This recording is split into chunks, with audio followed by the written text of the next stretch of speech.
نصلي ونسلم على رسوله الكريم أما بعد فأعوذ بالله من الشيطان الرجيم بسم الله الرحمن الرحيم قال الله تعالى في القرآن الحكيم محمد رسول الله والذين معه صدق الله مولانا العظيم إن الله وملائكته يصلون على النبي يا أيها الذين آمنوا صلوا عليه وسلموا تسليما اللهم صل على سيدنا ومولانا محمد وعلى آله وصحبه وبارك وسلم الصلاة والسلام عليك يا رسول الله وعلى آلك وأصحابك يا سيدي يا رحمة للعالمين وخاتم النبيين وشفيع المسلمين وجد الحسن والحسين والحمد لله رب العالمين. محترم المقام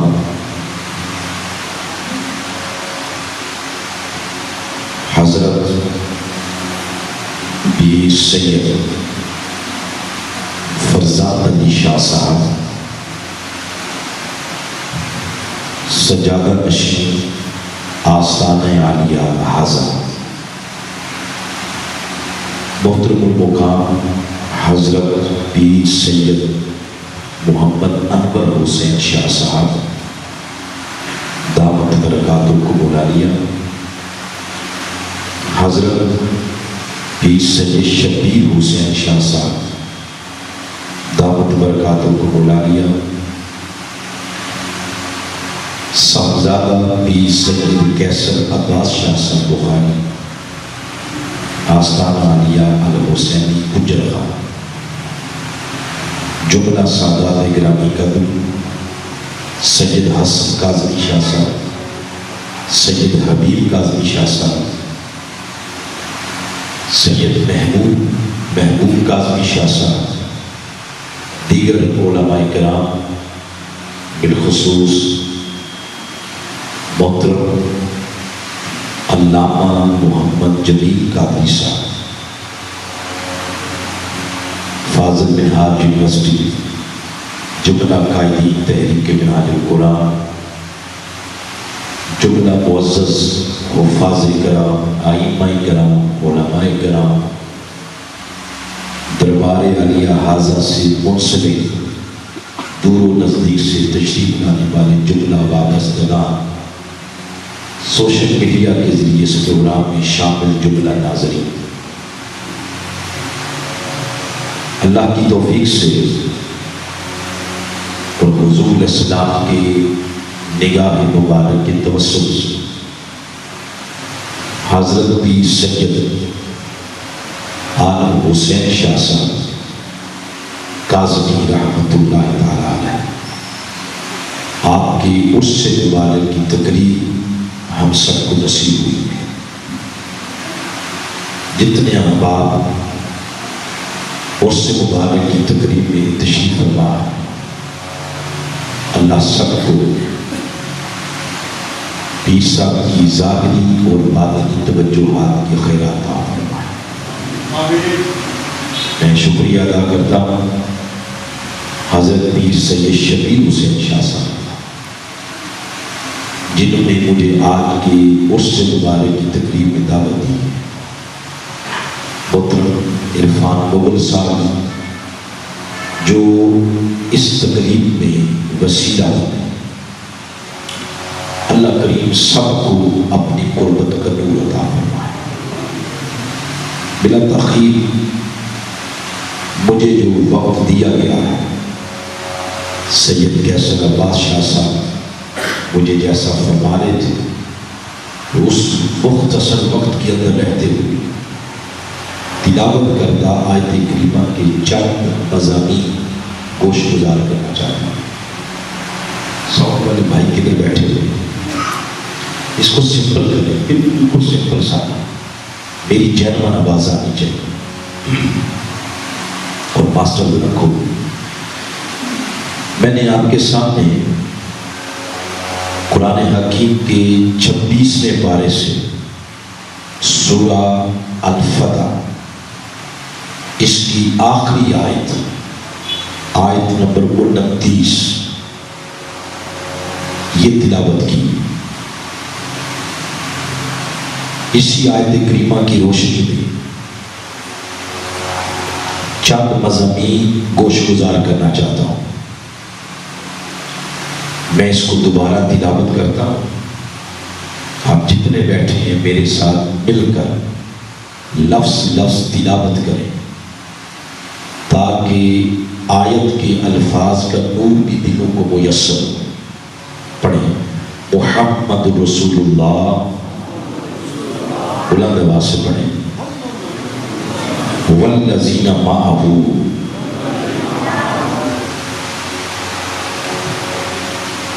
ارشاد فرمایا کہ محمد صلی اللہ علیہ وسلم اللہ کے رسول ہیں، اور وہ لوگ جو ان کی صحبت میں رہتے ہیں۔ پھر آگے ان لوگوں کی صفات بیان ہوئی۔ یہ اتنا آیت کریمہ کا جو حصہ ہے جو میں نے ابھی تلاوت کیا ہے،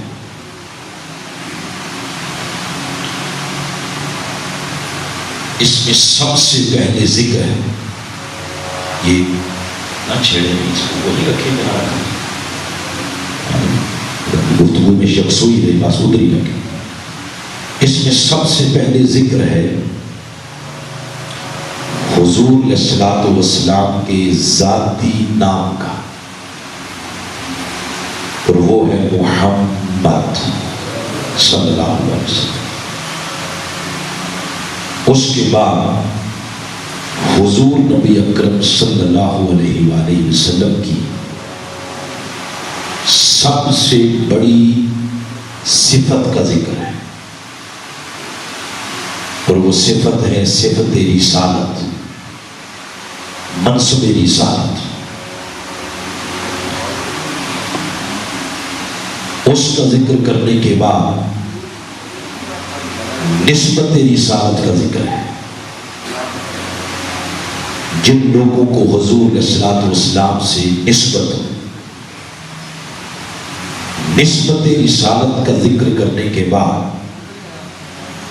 نسبت والوں کی خوبیوں کا ذکر ہے۔ تو یہ تقریباً 4 چیزیں بن گئی۔ سب سے پہلے حضور علیہ السلام کا اسم گرامی، پھر صفت رسالت، پھر نسبت رسالت، اور اس کے بعد نسبت والوں کی صفات کا ذکر۔ حضور علیہ الصلوۃ والسلام کا اسم گرامی ہے محمد، بولے ذرا۔ اس کے بارے میں حضور علیہ السلام کی حدیث مبارکہ ہے کہ اپنے بچوں کے نام محمد رکھو۔ بولے کیا نام رکھو؟ ہمارے ہاں جب بچہ پیدا ہوتا ہے مسئلہ کشمیر بن جاتا ہے کہ نام کیا رکھیں اس کا۔ حضور علیہ السلام فرما رہے ہیں کہ اپنے بچوں کا نام محمد رکھو، اور اگر کسی مجلس میں محمد نامی بندہ آ جائے تو اس نام کی خاطر اٹھ کے اس کا استقبال کریں، جگہ نہیں بیٹھنے کی تو اس کو جگہ۔ اور ایک اور حدیث مبارکہ میں فرمایا قیامت کے روز جب اللہ آواز دے گا اپنے حبیب کو، این محمد، میرے محبوب محمد کہاں؟ جن جن لوگوں کے نام محمد ہوں گے سب کھڑے ہو جائیں. تو اللہ فرشتوں سے پوچھے گا یہ کیوں کھڑے ہوئے؟ تو فرشتے عرض کریں گے باری تعالیٰ ان کا نام بھی تیرے محبوب کے نام پر ہے. تو فرمایا جائے گا آج اس نام کی لاج رکھتے ہوئے ان سب کو جنت میں داخل کرنا. محمد نام کی عزت دلوں سے غم مٹاتا ہے. محمد نام ایسا ہے گھر اجڑے بساتا ہے. محمد نام ایسا ہے بہت اونچا لے جاتا ہے. محمد نام ایسا ہے. اس میں محمد کے بعد صفت رسالت کا ذکر کیا. حضور نبی اکرم صلی اللہ علیہ وسلم کی سب سے بڑی شان وہ شان رسالت ہے. اگر آپ سے پوچھے حضور کی سب سے بڑی شان کیا ہے تو حضور کی سب سے بڑی شان کا نام ہے شان رسالت. یہ وہی شان ہے جس کو کفار نہیں مانتے تھے. کفار یہ تو مانتے تھے کہ محمد بن عبداللہ یہ مانتے تھے، مگر جب انہیں یہ کہا جاتا محمد رسول اللہ تو حضور کی یہ شان نہیں مانتے تھے. بس اوقات ان کا شدید انکار سن کے قلب مصطفیٰ پہ پریشانی کے اثرات آتے تو اللہ اپنے محبوب کو فرماتا میرے حبیب ان بدبختوں کے یہ انکار کی کیفیت سن کے آپ کیوں پریشان ہوتے ہیں؟ ان کے انکار کرنے سے آپ کی شان میں کوئی فرق آ جاتا. اور خود آگے ارشاد فرمایا یاسین والقرآن الحکیم، اے میرے محبوب مجھے قسم ہے اس حکمت برے قرآن کی، انک لمن المرسلین، ہم نے آپ کو اپنا رسول بنا کے بھیجا. پھر اس شان رسالت کو کلمہ طیب کا حصہ بنا دیا. آپ پڑھتے ہیں لا الہ الا اللہ محمد نبی اللہ، یہ پڑھتے ہیں. کیا پڑھتے ہیں؟ محمد رسول اللہ. تو قیامت تک کوئی شخص دائرہ اسلام میں داخل ہی نہیں ہو سکتا جب تک حضور کی اس شان کا اقرار نہیں کرے. یہ شان رسالت ہے. شان رسالت کا ذکر کرنے کے بعد آگے پھر نسبت رسالت کا ذکر کیا. فرمایا والذین معہ، اور وہ لوگ جو میرے محبوب کی صحبت میں رہتے ہیں.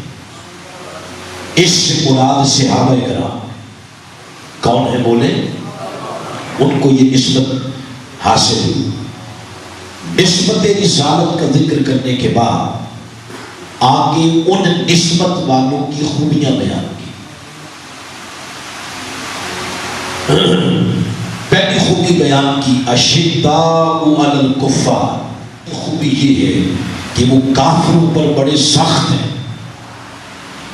اس خوبی اور صفت کے ذریعے صحابہ کرام کے انقلابی جذبوں کا بیان ہو رہا ہے. ان کے انقلابی جذبے، وہ انقلابی جذبے جن کے ساتھ کیسر و کسرا جیسی سلطنتیں ٹکرائیں اور باش ہو. وہ 313 ہوتے تھے مگر ان کے جذبوں سے اگر 1000 بندہ بھی ٹکرائے تو وہ ٹکرا کے ہمیشہ ہمیشہ کے لیے ختم ہو گیا. پھر آگے ذکر ہے یہ جتنا مجمع بیٹھا اس میں اکثریت سادات گرامی قدر کی. ویسے تو جو بھی سادات سے ملے تو لے لینا چاہیے، مگر میرا ہمارا ایک اپنا ذوق ہے. گفتگو میں جب یہ پیسوں والا معاملہ جاری رہے گا تو پھر انہماک نہیں پیدا ہوگا گفتگو.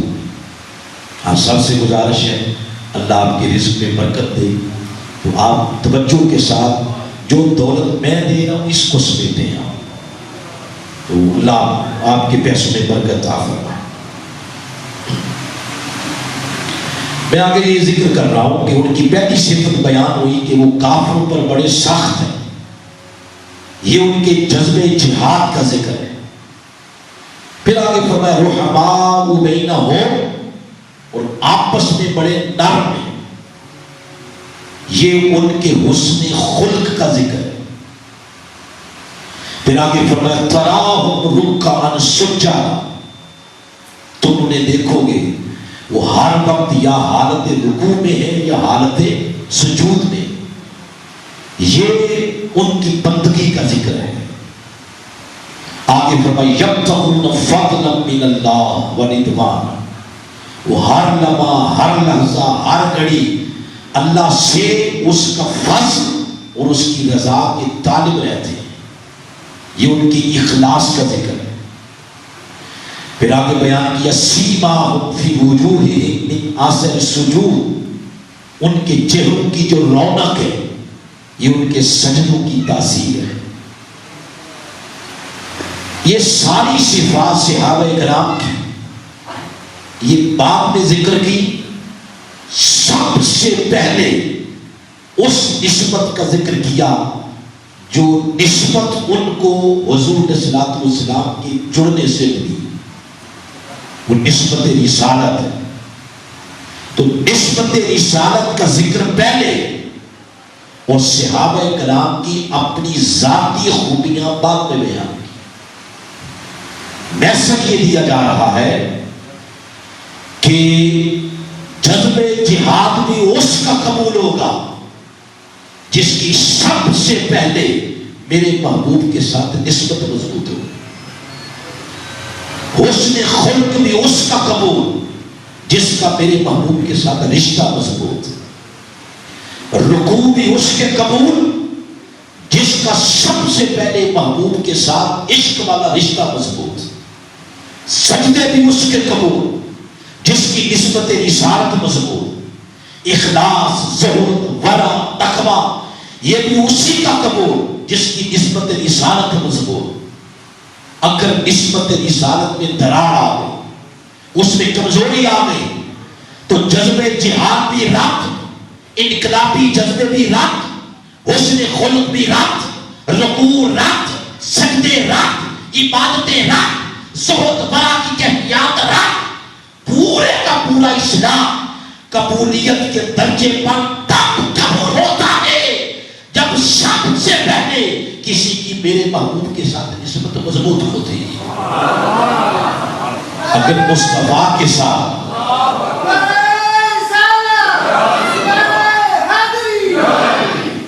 اگر حضور کے ساتھ نسبت مضبوط نہیں، سارے عمل وہ غارت ایمان کا سبب بنیں گے، کوئی عمل بھی اللہ کی بارگاہ میں قبول نہیں ہے۔ سب سے پہلے اس نسبت رسالت کا ذکر کر کے یہ درس دیا جا رہا ہے۔ پھر پورے قرآن کو آپ پڑھیں، اسی نسبت کا جگہ جگہ آپ کو بیان نظر آئے۔ کیسے؟ کبھی آپ سورہ آل عمران پڑھیں، اس میں ذکر کیا گیا اس طرح کنتم خیر امت مصطفیٰ کا ذکر ہے۔ ویسے امت 1.25 لاکھ ہے، 1.25 لاکھ ہی ہیں جی، نبی کتنے ہیں؟ 1.25 لاکھ۔ تو اگر نبی 1.25 لاکھ ہے تو امتیں کتنی ہوگی؟ 1.25 لاکھ ہوگی۔ تو 1.25 لاکھ امتوں کا ذکر ہے۔ آدم کی امت بھی ہے، نوح کی بھی ہے، ہود علیہ السلام کی بھی ہے، صالح علیہ السلام کی، زکریا، یحییٰ علیہ السلام، ابراہیم علیہ السلام، اسماعیل، موسیٰ، عیسیٰ، ادریس، الیاس، 1.25 لاکھ نبی۔ مگر پورے قرآن میں کسی نبی کی امت کو یہ ٹائٹل نہیں دیا۔ کون سا؟ کنتم خیر کہ تم سب سے بہترین امت۔ یہ ٹائٹل صرف اس امت کو ملا ہے، سابقہ کسی نبی کی امت کو نہیں ملا۔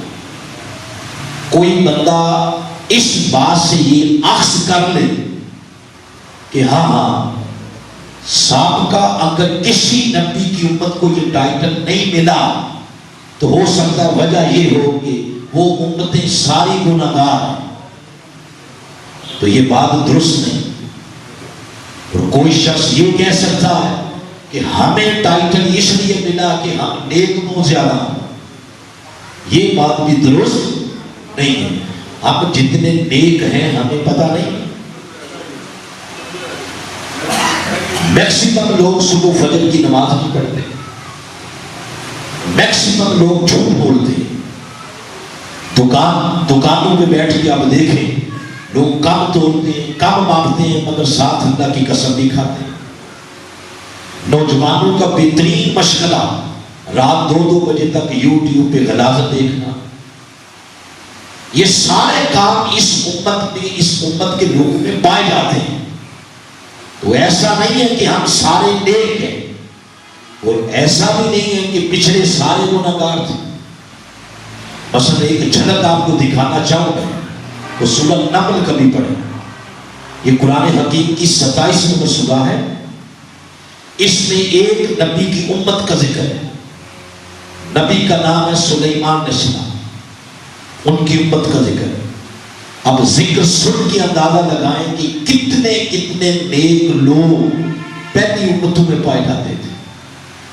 جب سلیمان علیہ السلام نے فرمایا کہ 900 میل کی مسافت پر ملکہ بلقیس کا تخت پڑا ہوا ہے، ایکم یاتینی بعرشہا، کون ہے جو یہاں سے جائے اور ملکہ کے یہاں پہنچنے سے پہلے پہلے وہ تخت لے آئے؟ تو مجلس میں ایک جن کھڑا ہوا، قال عفریت من الجن، اس نے کہا حضور میں لے کے آ رہا ہوں، اور بھائی ٹائم بتاؤ کتنا لگے گا؟ اس نے کہا انا آتی کا بہی قبل ان تقوم من مقامک، حضور یہ آپ کی مجلس ابھی ختم نہیں ہوئی ہوگی تو میں تخت لے کے حاضر ہو جاؤں۔ اور ساتھ ہی خود یہ لفظ بولتا ہے، کہتا ہے وَإِنِّي عَلَيْهِ لَقَوِيٌّ أَمِينٌ، میرے اندر بڑی طاقت ہے۔ تو سلیمان علیہ السلام کو یہ بات پسند نہ آئی، اس کو جھڑ کے بٹھا دیا، فرمایا نیچے بیٹھ، وہ بیٹھ گیا۔ آپ نے فرمایا اور کوئی شخص تھے، اب کوئی جن نہیں اٹھا، اب اٹھا تو ایک اللہ کا ولی اٹھا، ان کا نام عاصم بن برخیہ۔ اب جن کا نہ اٹھنا اور ایک انسان کا اور ایک ولی کا اٹھنا، اس بات کی دلیل ہے کہ عالم جنات کی طاقت جہاں ختم ہوتی ہے، بڑے بڑے جنوں کی طاقت جہاں ختم ہوتی ہے، وہاں سے اللہ کے ولیوں کی پرواز شروع ہوتی ہے۔ ایک اللہ کا ولی اٹھا، اس نے کہا حضور میں لے کے آتا ہوں، فرمایا وقت بتاؤ کتنا؟ اب میری انتظامیہ سے گزارش ہے کہ آواز کے بغیر اپنے کام کاج کریں، آپ کی آواز کے ساتھ ڈسٹرب ہو رہی ہے۔ اب آپ نیچے بیٹھ رہے ہیں، آپ سارے، اب انتظامیہ کا کوئی بندہ بھی مجلس کے ہاتھ میں مجھے چلتا پھرتا نظر نہ آئے گا نا، میں نے مخاطب کر کے بٹھا دیا۔ قرآن پڑھا جا رہا ہے تو اس کی طرف یکسوئی ہونی چاہیے۔ تو میں یہ عرض کر رہا ہوں کہ اس آیت کریمہ سے جو پتہ چلا کہ عالم جنات کی طاقت جہاں ختم ہوتی ہے تو وہاں سے اللہ کے ولیوں کی پرواز شروع ہوتی ہے۔ حضرت سلیمان علیہ السلام نے فرمایا کہ بتاؤ ٹائم کتنا لگاؤ گے؟ اس نے کہا قبل ان یرتد الیک طرفک، حضور آپ اپنی آنکھ جھپکے، آنکھ جھپکے، آنکھ جھپنے کا ایک پروسیس ہے، یہ آنکھ کھلی ہوئی ہے تو دونوں آنکھوں کی دونوں پلکیں آپس میں جڑ کے بند ہوں گی، پھر رفتہ رفتہ اپنی جگہ پہ جائیں گی، تو یہ ایک بار آنکھ کا جھپکنا مکمل ہوگی۔ اس نے کیا کہا؟ اس نے کہا قبل ان یرتد الیک طرفک، دونوں پلکیں آپس میں جڑ کے واپس اپنی جگہ ابھی نہیں پہنچی ہوں گی، میں یہاں سے جا کے 900 میل کی مسافت سے تخت لا کے آپ کے سامنے رکھ دوں۔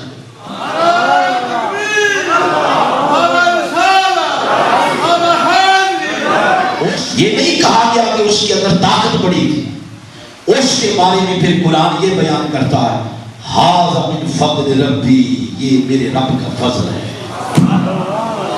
یہ میرے رب کا کیا ہے؟ فضل ہے۔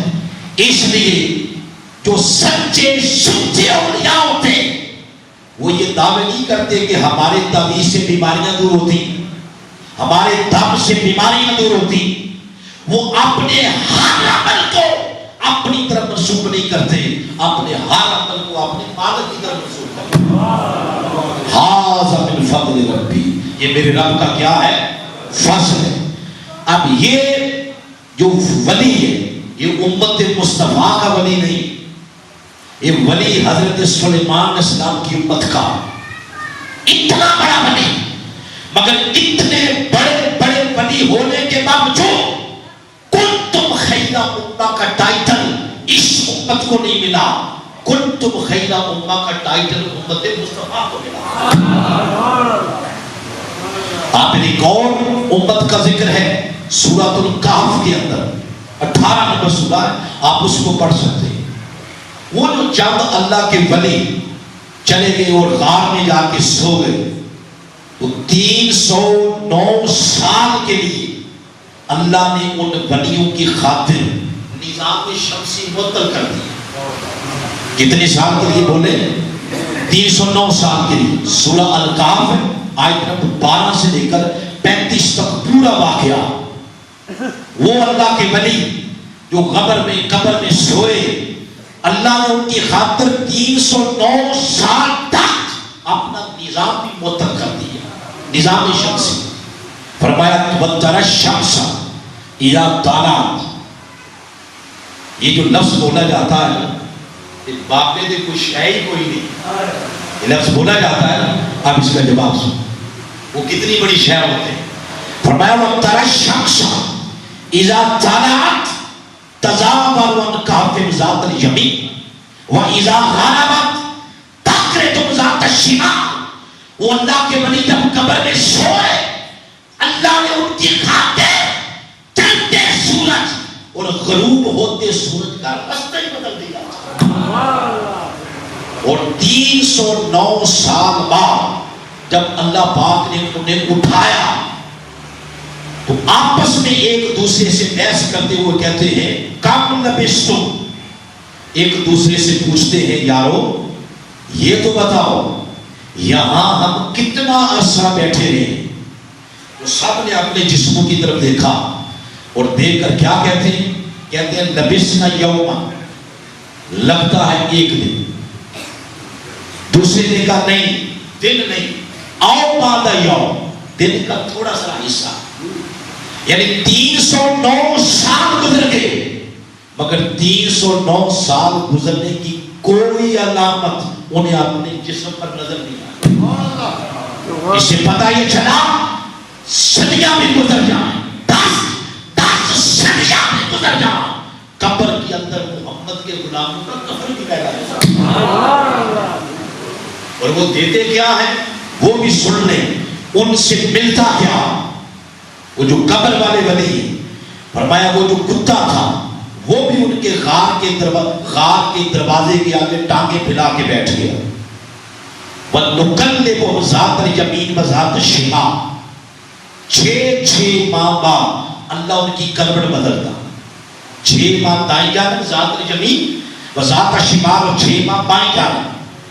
جب ان کی کروٹ اللہ بدلتا تو غار سے باہر بیٹھے ہوئے اس کتے کی کروٹ بھی اللہ بدل دیتا۔ اس سے یہ پتا چلا اس غار نما قبر کے اندر جو اللہ کے انوار تجلیات کی بارش ہوتی، ان انوار تجلیات کا حصہ قبر کے باہر بیٹھے ہوئے اس کتے کو بھی ملتا۔ ارے کتا ہو کے ولیوں کا فیض پا جائے اور انسان ہو کے اس فیض سے محروم رہ جائے، اس کو اپنے انسان ہونے پہ غور کرنا چاہیے۔ اس سے یہ پتا چلا جو مرید، جو وابستگان، جو اس آسانے کے ساتھ منسلک لوگ، جو اس پیر کے مرید ادب جیسا نسبت سلامہ رکھتے ہوئے اس کی قبر پہ حاضری دیتے ہیں، تو جو قبر کے اندر انوار اس ولی کو ملتے ہیں نسبت سگانا رکھنے والوں کو بھی اس کا فیض ملتا ہے۔ قرآن بتا، میں جو بات لینا چاہتا ہوں وہ یہ سارے ولی جن کی خاطر نظام شمسی بدلا گیا، یہ امت مصطفیٰ کے نہیں، یہ سابقہ امتوں کے، مگر اس کے باوجود بھی اس امت کو کنتم خیر امہ کا لقب نہیں ملا۔ امام سیوطی لکھتے ہیں سابقہ امتوں میں ایک ولی ایسا بھی ہوا جس نے 500 سال اپنے دونوں پاؤں پہ کھڑے ہو کے اللہ کی عبادت کی۔ کتنے سال؟ 500 سال، مگر اس کے باوجود بھی اس امت کو کنتم خیر امہ کا ٹائٹل نہیں ملا۔ یہ ٹائٹل آپ کو ملا، کوئی شخص یہ کہے کہ ہم نیک بہت زیادہ اس لیے ٹائٹل ملا، نہیں، یہ بھی وجہ نہیں۔ سابقہ امتوں میں بڑے بڑے نیک، اور اس امت میں میرے جیسے گناہگار بھی بہت زیادہ، پاپی، گناہگار، چور، زانی، ڈاکو، شرابی، بڑے بڑے گناہگار، سیاکار، مگر اس کے باوجود بھی لقب انہیں کو ملا۔ مولا یہ وجہ کیا ہے؟ وہ فرماتا ہے گناہگاروں، اے سیاکاروں، تمہارے گناہوں کو دیکھو یا نسبت مصطفیٰ، یہ جو تمہیں میرے مصطفیٰ کی امت ہونے کا ٹائٹل مل گیا، نسبت مل گئی، اس نسبت نے تمہیں 7 لاکھ امتوں میں سے افضل امت بنا دیا۔ اب جن کو حضور کی صحبت کی نسبت ملی وہ ہو گئے حضور کے صحابہ، اور جن کو امت ہونے کا شرف مل گیا وہ ہو گئے حضور کے امت۔ آگے چلتے ہیں، اسی طرح قرآن پاک میں اگر انبیاء کا ذکر ہے تو انبیاء کی ازواج کا بھی ذکر ہے۔ مثلا آدم علیہ السلام کا ذکر ہے تو ان کی بیوی حضرت حوا کا بھی ذکر ہے سورہ بقرہ کے اندر، آیت نمبر 29 سے شروع ہوتا ہے وہ سارا واقعہ۔ حضرت زکریا کا ذکر ہے تو ان کی زوجہ کا بھی ذکر ہے۔ حضرت ابراہیم علیہ السلام کا ذکر ہے تو حضرت ہاجرہ کا بھی اور حضرت سارہ کا بھی ذکر ہے۔ تو یعنی اگر انبیاء کا ذکر ہے تو ان کی ازواج کا بھی ذکر ہے۔ اسی طرح سورہ احزاب پڑھیں، سورہ نمبر 33 اور اس کی آیت نمبر ہے 32، اس میں حضور علیہ السلام کی ازواج کا ذکر ہے۔ اور ازواج مطہرات کا ذکر کیسے کیا وہ سننے والا اس طرح کیا، فرمایا یا نساء النبی، اے نبی کی بیویوں، یعنی حضور علیہ السلام کی ازواج مطہرات کو اللہ پاک مخاطب کر رہا، فرمایا یا نساء النبی، اے نبی کی بیویوں، لستن کاحد من النساء، دنیا میں کوئی عورت تمہارے قدموں کی خاک کے برابر نہیں ہو سکتی۔ ان کو یہ نسبت کیوں ملی؟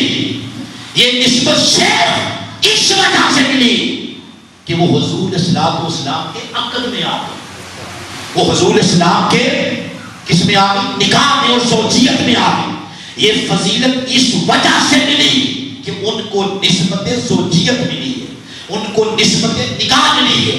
تو جو عورتیں حضور اسلام کی نسبت عقل پا گئی، دنیا میں کوئی عورت ان عورتوں جیسی نہیں، وہ افضل ہو گئی، اعلیٰ ہو گئی۔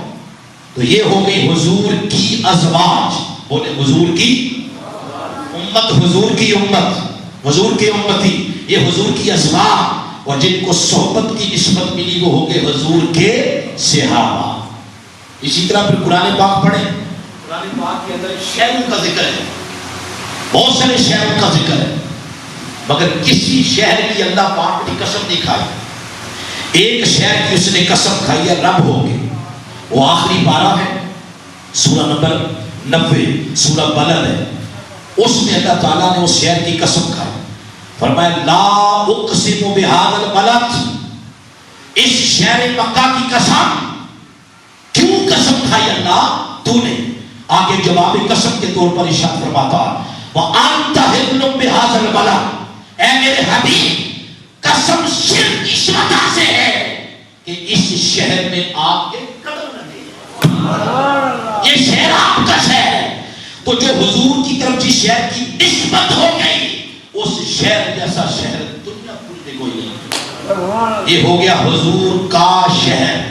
بولے حضور کا. میں آپ کو ساتھ ساتھ ایک ایک جملہ بھی یاد کروا رہا ہوں. جن کو صحبت کی نسبت ملی وہ حضور کے صحابہ، جن کو امت ہونے کا شرف ملا وہ حضور کے امتی، جن کو عقل میں آنے کی نسبت ملی وہ حضور کی ازواج، اور جس شہر کو نسبت ملی وہ کیا ہو گیا؟ حضور کا شہر. یہ جملے یاد رکھیں، اینڈ پہ نتیجہ نکالیں گے اس سے. پھر اسی طرح قرآن حکیم میں مساجد کا ذکر ہے. دنیا میں بے شمار مساجد. ایک مسجد ہے مسجد نبوی. بولے لفظ بولے ذرا بلند آواز سے بولے. ہو سکتا ہے مسجد نبوی سے بلاوا آ جائے. بولے اس کا معنی کیا؟ اس کا معنی ہے نبی کی مسجد. نبی کی مسجد. کائنات میں دنیا میں کوئی مسجد حضور کی مسجد جیسی نہیں. اللہ سب کو زیارت عطا فرمائے. پھر اس مسجد میں کئی جگہ ایسی ہیں جو فضیلت میں آپس میں برابر نہیں ہیں بلکہ ایک دوسرے سے اعلیٰ. ایک جگہ ہے ریاض الجنہ، جنت کا باغ. وہ حضور اسلام کو خوش کرنے کے لیے نہیں فرمایا گیا کہ یہ جنت کا باغ، بلکہ حقیقت میں ایسا ہے. آپ نے اسلام نے فرمایا میرے گھر کے در و دیوار سے لے کر میرے ممبر تک یہ جتنی جگہ ہے یہ روضۃ من ریاض الجنہ، یہ جنت کے باغوں میں سے ایک باغ. میں آپ کو ایک دعوت فکر دیتا ہوں. قرآن پڑھنے، حدیث پڑھنے، تاریخ کی کتابیں کھنگالیں، اس سوال کا جواب ڈھونڈیں کہ وہ ریاض الجنہ کیوں بنی. ڈھونڈنے سوال کا جواب. کتاب پڑھیں، قرآن پڑھیں، حدیث پڑھیں، تاریخ پڑھیں، ملے گا جواب. نہ ملے تو دیوار کو بے شک ٹکر مارے.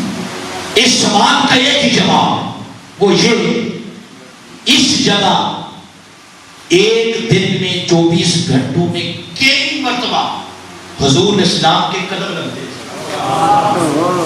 حضور اسلام فجر کے لیے آ رہے ہیں، ظہر کے لیے، عصر کے لیے، مغرب کے لیے، عشاء کے لیے. مدینہ پاک میں کوئی قریہ پنجائت ہوتی تو وہ پھر حضور پھر آ جاتے. کسی کا نکاح پڑھانا ہوتا تو پھر آ جاتے. اگر کوئی وفود آتے تو ان کے ساتھ مذاکرات اسی جگہ ہوتے. جنگ کا سلام مشورہ بھی مسجد اسی جگہ ہوتا. اس کے بعد پھر جنگ کی تیاری بھی اسی جگہ ہوتی. پھر مہمان حضور کی آتے تو وہ بھی اس جگہ، تو حضور پھر آ جاتے. یہ جو ایک دن میں بار بار اس ایک جگہ حضور کے قدم لگ رہے ہیں، حضور کے قدموں کی وجہ سے وہ جگہ بن گئی زمین پر روضۃ من ریاض الجنہ. اب میرا وقت تقریباً ختم ہونے کے قریب تو اس کو کنکلوڈ کرتے ہیں ساری بات کو. تو یہ بن گئی حضور کی مسجد. بولے ذرا حضور کی. اب جتنی گفتگو کی ہے پہلے نقطے سے لے کر اب تک، اس ساری گفتگو کا خلاصہ ذرا اکٹھا کرتے ہیں. خلاصہ ہوتا ہے یا کٹھی چیز ہے؟ جس مسجد کو نسبت ملی وہ ہو گئی حضور کی مسجد. جس شہر کو نسبت ملی وہ حضور کا شہر. جن عورتوں کو نسبت ملی وہ ہوگی حضور کی ازواج. جس امت کو نسبت ملی وہ حضور کے امتی. اور جن کو صحبت میں بیٹھنے کا شرف ملا وہ ہو گئے حضور کے صحابہ. آپ نے غور کیا ہوگا ان سب فکروں میں کا کی کے یہی ہے نا. یہ کا والی نسبت جن کو یہ مل گئی حضور کے صحابہ. ساری دنیا کے اندر کوئی غوث ولی قطب ابدال کلندر اولیاء وہ سارے مل بھی جائے کسی ایک ادنا صحابی کے قدموں کے ساتھ لگنے والی مٹی کا مقابلہ نہیں. ان کو نسبت ملی ہے کہ والی. اسی طرح حضور کے امتی 7 لاکھ امتوں میں سے کوئی امت حضور کی امت جیسی نہیں. حضور کی ازواج کوئی عورت حضور کی ازواج جیسی نہیں. حضور کا شہر ساری دنیا کے اندر کوئی شہر نہ مدینہ جیسا ہے نہ مکہ جیسا ہے. کوئی مسجد حضور کی مسجد جیسی نہیں. یہ کے والی نسبت. مگر ایک نسبت اس سے بھی بڑی، کے سے بھی ایک بڑی نسبت ہے، وہ ہے سے. بولے کیا ہے؟ پھر بولے سے. کے اور سے اس میں فرق سمجھتے ہیں جی؟ ایک مثال کے لیے سمجھاتا ہوں. وہ جگ اور گلاس مجھے دے وسیم صاحب، یہ جگ اور گلاس دے. آپ کو یہ نسبت سمجھانی ہے کہ اور سے والی. مثلا تھوڑا سا پانی بھی ڈال.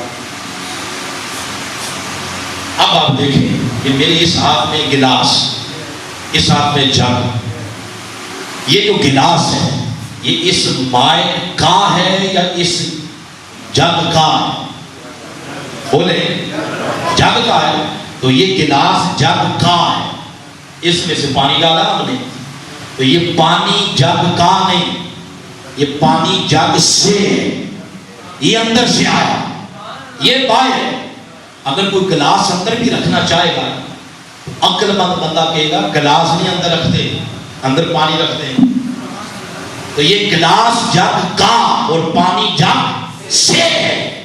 اس جگ کے ساتھ گہری نسبت اس گلاس کی ہے یا پانی کی ہے؟ پانی کی ہے، کیونکہ پانی جگ سے ہے. یہ ہے کہ اور سے میں فرق. کچھ لوگ ایسے ارے جن کو نسبت ملی کے والی، اس کے کی نسبت کا ہی مقابلہ کوئی نہیں. اندازہ لگائیں سے والی نسبت کا لگ جائے. وہ سے والی نسبت کنہیں ملی؟ حضور اسلام نے خود فرمایا العلی منی، علی مجھ سے ہے.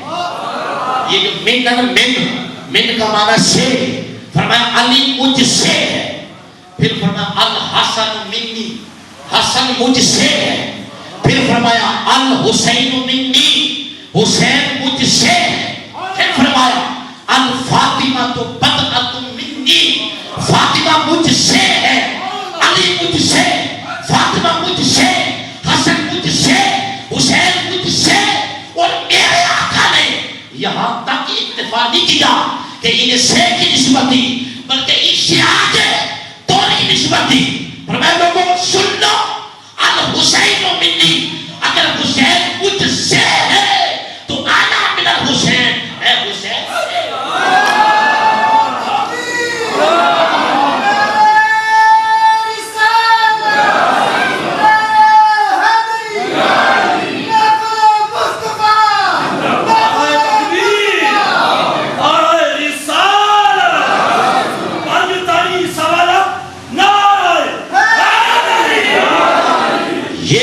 سے والی نسبت ملی ہے، یہ خون مصطفیٰ ہے. بولے کیا ہے؟ بلند آواز سے بولے کیا ہے؟ یہ خون مصطفیٰ، یہ نفس مصطفیٰ سے ہے. اس لیے میرے آقا علیہ السلام نے کو سے والی نسبت دی. یہ کوئی چھوٹی نسبت نہیں. اور پھر ان کو کس سے جوڑا؟ ان کو ایسے جوڑا، فرمایا انی ترکت فیکم ثقلین. اب آخری نقطہ یہاں پر اپنی گفتگو کو ختم کریں. فرمایا انی ترکت فیکم ثقلین، فرمایا میں تمہارے اندر دو چیزیں چھوڑ کے جا رہا ہوں. تو صحابہ کرام نے عرض کیا یا رسول اللہ صلی اللہ علیہ وسلم وہ ثقلین کیا ہے؟ لفظ بولے ذرا، ثقلین بلند آواز سے بولے. صحابہ کرام نے پوچھا یا رسول اللہ ثقلین کیا ہے؟ فرمایا وہ دو چیزیں. کون کون سی؟ آقا علیہ السلام نے فرمایا ایک کتاب اللہ قرآن پاک، دوسرا فرمایا وہ اطرتی، اور دوسری میری کیا ہے؟ اطرت، میری نسل ہے، میری ذریت ہے. اب دیکھیں ان کی نسبت پھر قرآن کے ساتھ کیسے جوڑی. فرمایا جب دونوں کی بات کی ملا کے تو فرمایا ثقلین. جب دونوں کو الگ الگ کیا تو ایک کتاب ہوگی اور دوسری کیا ہو گئی؟ قرآن، دوسری نسل مصطفیٰ. اب یہ جو لفظ ثقلین یہ قابل توجہ. مسجد میں جتنے لوگ بیٹھے ہیں کوئی خاموش نہ رہے، ذرا بولے ثقلین. اب آگے نہیں بولنا، آگے سننا. میں کچھ لفظ بولوں گا، آپ نے مجھے بتانا ہے کہ یہ لفظ ان کی آپس میں ساؤنڈ ملتی ہے یا نہیں. لفظ آپ نے کیا بولا پہلے؟ اب آگے سنیں.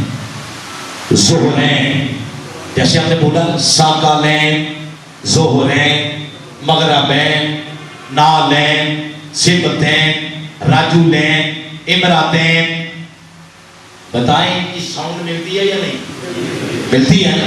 جیسے آپ نام رکھے جاتے ہیں خلیل، جمیل، جلیل، راشد، واجد، ساجد، ماجد، تو ان کی ساؤنڈ مل رہی ہے یا نہیں؟ اس کو عربی میں کہتے ہیں ہم وزن. تو جس طرح ثقلین، زہرین، مغربین، سبتین، رجلین، امراتین، نالین، تو ان کی آپس میں ساؤنڈ ملتی ہے. ساؤنڈ ملتی ہے مگر ان کا معنی بھی ملتا. مثلا ثقلین کا معنی دو چیزیں. بولے کیا معنی؟ دو چیزیں.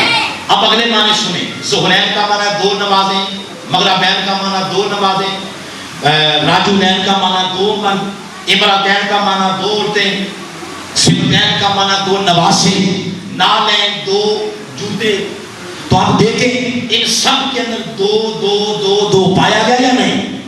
بولے تو ان کی دو چیزیں مل گئی، ساؤنڈ بھی مل گئی اور ان کا آپس میں معنی بھی مل گیا.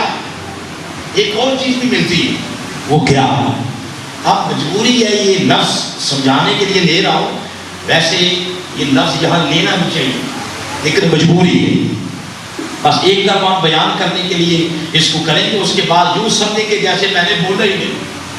وہ لفظ ہے نالین. بولے ذرا کیا معنی اس کا؟ دو جوتے. کیا معنی اس کا؟ دو جوتے. کون سے دو جوتے؟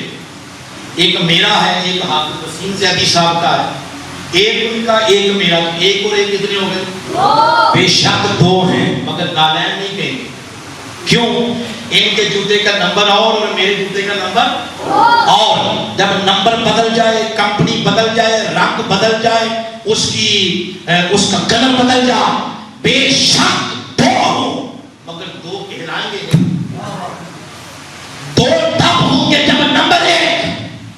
جب کیا ہوگا بولے؟ نمبر ایک، کمپنی ایک، کلر ایک، سائز ایک، تب کہیں گے نام ہے. اب اس مثال کو ذہن سے نکال دیں، صرف کنسپٹ کلیئر کرانا تھا. آگے آگے ایک لفظ ہے زہرین. یہ جو لوگ حج کرنے جاتے ہیں تو ایک دن ایسا آتا ہے جہاں نماز ظہر اور نماز عصر ملا کے پڑھی جاتی ہے، تو اس کو کہتے ہیں زہرین. تو بھائی وہ نماز فجر کے ساتھ ظہر کو ملائیں، ظہر کو عصر کے ساتھ کیوں ملایا؟ تو فقہائے کرام یہ کہیں گے کہ ظہر کو فجر کے ساتھ اس لیے نہیں ملایا کہ ان کا مزاج نہیں ملتا. فجر کا مزاج یہ ہے کہ یہ تھوڑی سی اندھیرے میں پڑی جاتی ہے، پھر فجر میں امام کی قرات اونچی ہوتی ہے، ظہر میں امام کی قرات بس اور دن کی روشنی میں پڑی جاتی ہے. تو ظہر کا مزاج ملتا ہے عصر سے. مزاج ایک ہو گیا تو بن گئی زہرین. اسی طرح مغرب اور عشاء کا مزاج ایک ہو گیا تو بن گئی مغربین. اسی طرح ہے راجلین. راجلین کا معنی دو مرد، ان کی جنس ایک ہو گئی تو بن گئے راجلین. امراتین، اس کا معنی دو عورتیں، ان کی جنس سے تو بن گئی امراتین. تو آپ دیکھیں جنس سے امراتین، جنس سے راجلین، مزاج مغربین، مزاج زہرین. میرے آقا آپ نے قرآن کو اور نسل مصطفیٰ، اپنی نسل کو ملا دیا. آپ نے قرآن کو اور علی کو ملا دیا. آپ نے قرآن کو اور حسن و حسین کو ملا دیا اور ملا کے کہا ثقلین. تو یا رسول اللہ یہ تو بتائیں قرآن کا اور آپ کی نسل کا کیا ملتا ہے آپس میں؟ سنیں یہ تو فرمایا ثقلین، قرآن اور نسل مصطفیٰ، اس کو ملایا اس لیے ہے. فرمایا لوگوں سنو، جتنا پاک قرآن ہے اتنی ہی پاک نسل مصطفیٰ. جتنا پاک جو مزاج قرآن کا وہی مزاج نسل مصطفیٰ کا. اگر یہ قرآن زبان مصطفیٰ سے نکلتا ہے تو وہ دونوں شہزادے اس زبان کو چوستے رہتے ہیں. اگر وہ قرآن مصطفیٰ کے سینے میں ہے تو دونوں شہزادے ان کندھوں پہ بیٹھ کے سواری کرتے رہتے ہیں. تو جو مزاج قرآن کا ہے وہی مزاج نسل مصطفیٰ کا. مزاج ایک ہونے کی وجہ سے کہہ دیا ثقلین، تمہارے اندر کا ثقلین چھوڑ کے جا. تو میں جو بات بتانا مقصود ہے ان کو پھر یہاں جوڑا ہے اور ہمیں یہ کہہ دیا کہ اب تم ان سے جڑ جاؤ، تم میری نسل سے جڑ جاؤ۔ اب یاد رکھیں قیامت تک کوئی صحابی نہیں بن سکتا، یہ ایسا شرف ہے جن کو ملنا تھا خوش نصیبوں کو مل گیا۔ اب قیامت تک کوئی صحابی نہیں بن سکتا، مگر نسل مصطفیٰ قیامت تک آئے گی۔ بلکہ حضور علیہ السلام نے فرما دیا قیامت اس وقت تک نہیں آئے گی جب تک دھرتی پر مصطفیٰ کا آخری شہزادہ حضرت امام مہدی علیہ السلام نہیں آ جائے۔ اس لیے قیامت تک کے لیے فرمایا ان کا دامن تھام لو لن تضلوا، جو ان کے ساتھ جڑتا چلا جائے گا فرمایا اس کا ایمان محفوظ ہوتا چلا جائے گا۔ اور آج جو نسل مصطفیٰ موجود ہے ان کو ہم اپنی زبان میں کہتے ہیں سادات، بولے کیا کہتے ہیں؟ اور مدینہ پاک اور عرب کی دنیا میں سادات نہیں کہتے، وہاں کہتے ہیں شرفائے مدینہ، یہاں نفس بولا جاتا ہے سادات۔ تو سادات حضور کی نسل ہے، بولے سادات حضور کی کیا ہے؟ آج پراپوگنڈے کا دور ہے، بہت زیادہ پراپوگنڈا کیا جاتا ہے، وہ جی ان کی عزت کیسے کریں۔ کئی ایسے ہیں جو نماز ہی نہیں پڑھتے، کئی ایسے ہیں جو روزے نہیں رکھتے، کئی ایسے ہیں جو عبادات ہی نہیں کرتے، ہم ان کی عزت نہیں کریں۔ پراپوگنڈا کیا جاتا ہے، اور پراپوگنڈا کو دنیا دار کرے تو چلے کو بات ہضم ہو جاتی تھی۔ پراپوگنڈا محرابوں منبر پر بیٹھنے والے کرتے ہیں کہ ان کی عزت نہیں ہے۔ اس کا جواب بھی میں دلیل کے ساتھ ہوں، میرا حاضر قرآن کے ساتھ تعلق ہے، میں نے کوئی بات بھی قرآن سے بیان نہیں کی، آپ کو معلوم ہو۔ آخری بات جس پہ میں گفتگو ختم کرنے لگا، یہ جو قرآن ہے اس کی آیات کتنی ہیں؟ تقریباً 6666 تقریباً، اوپر نیچے عدد ہے، مگر میکس اتنی ہے منیمم یا میکسیمم 6666۔ ان آیات میں کچھ آیات ایسی ہیں جو منسوخ ہیں، جو کیا ہے بولے؟ ان کا حکم منسوخ ہے۔ وہ اس دور کے لیے وہ خاص حکم تھا، جب وہ پورا ہو گیا تو آیت منسوخ ہو گئی، اس کی جگہ نئی آیت آ گئی۔ لیکن منسوخ آیت بھی قرآن میں آج بھی موجود ہے۔ جس طرح ناسخ آیت کو پڑھنے کا اجر ملتا ہے، اسی طرح منسوخ آیت کو بھی پڑھنے کا اجر ملتا ہے۔ منسوخ آیت کو بھی پڑھنے کا کیا ملتا ہے؟ اجر ملتا ہے۔ ارے کچھ میرے آقا کے وہ شہزادے جن کی زہد ورع تقوی کا انتہا، مگر وہ لوگ جن کے بارے میں یہ پروپیگنڈا کیا جاتا کہ یہ شریعت کی اتباع نہیں کرتے، یہ نماز نہیں پڑھتے، کہ یہ نہیں کرتے، تو کیا خیال ہے قرآن کی اگر منسوخ آیت کا ادب کر رہے ہیں تو ان کا ادب نہیں کریں گے آپ؟ ان شہزادوں کا ادب نہیں کریں گے آپ؟ تو آپ یاد رکھ لیں، حضور جانے ان کی نسل جانے، ہم پر واجب ہے کہ نسل مصطفیٰ کا احترام کرتے ہوئے ادب کے ساتھ کرتے ہیں۔ نعرہ تکبیر، نعرہ رسالت، نعرہ حیدری۔ کبھی بھی سادات کی بھی ادبی نہ کرنا، کبھی بھی سادات۔ اور ہمارا دین، ہمارا اسلام، یہ از اول تا آخر ہے ہی ادب کرنا۔ والدین کا ادب، بھائیوں کا ادب، بہنوں کا ادب، چھوٹے بڑے کا ادب، بوڑھے کا ادب، حتیٰ کہ اساتذہ کا ادب، حتیٰ کہ آپ کے عمر سے چھوٹے جو لوگ ہیں ان کا ادب۔ ہمارا دین تو از اول تا آخر ادب ہے۔ آؤ نوجوانوں، پاکستان کی جنریشن کے لیے اس وقت سب سے زیادہ جس چیز کی ضرورت ہے وہ ہے ادب۔ بولے کیا ہے؟ ادب۔ با ادب با مراد، بے ادب بے مراد۔ آؤ آج کی اس مجلس میں جو ہم نے بات لے کے جانی ہے وہ ہے ادب۔ بولے ذرا کیا؟ ادب۔ اللہ پاک سب کو اس بات کو اپنے ایمان کا حصہ بنانے کی توفیق عطا فرمائے۔ جس ہستی کا آج عرس ہے ان کے بارے میں جو میں نے پڑھا ہے، 3 صفات ان کے اندر کوٹ کوٹ کے بھری ہوئی تھی۔ سب سے پہلے علم، اس کے بعد عبادت و ریاضت، اور تیسری چیز ہے خدمت خلق۔ اگر علم کی بات کریں تو رجوری کے علاقے میں انہوں نے علم حاصل کیا، ریاضت اور عبادت کی بات کریں ساری زندگی اللہ کے حضور عبادت اور ریاضت میں گزری، اور اگر خدمت خلق کی بات کریں تو مقبوضہ کشمیر یا آزاد کشمیر یا پورا ڈویژن اربن، اس پورے علاقے میں حکمت اور طب کے ذریعے انہوں نے ایک خدمت خلق کر کے اللہ کا قرب پانے کی کوشش کی. آئیں ان کے وابستہ، ان کے ہوش میں بیٹھنے والے ان تین صفات کو اپنی زندگی کا حصہ بنائیں: علم، ریاضت اور خدمت خلق. اللہ پاک ہماری اس کل محفل کو اپنی بارگاہ میں قبول فرمائے اور صاحب نظام کے صدقے اللہ پاک ہماری غلطیاں گناہ معاف فرمائے اور جتنے لوگ آئے ہیں اللہ سب کو اپنی قربت کا نور عطا فرمائے. وما علیہ الا البلاغ المبین.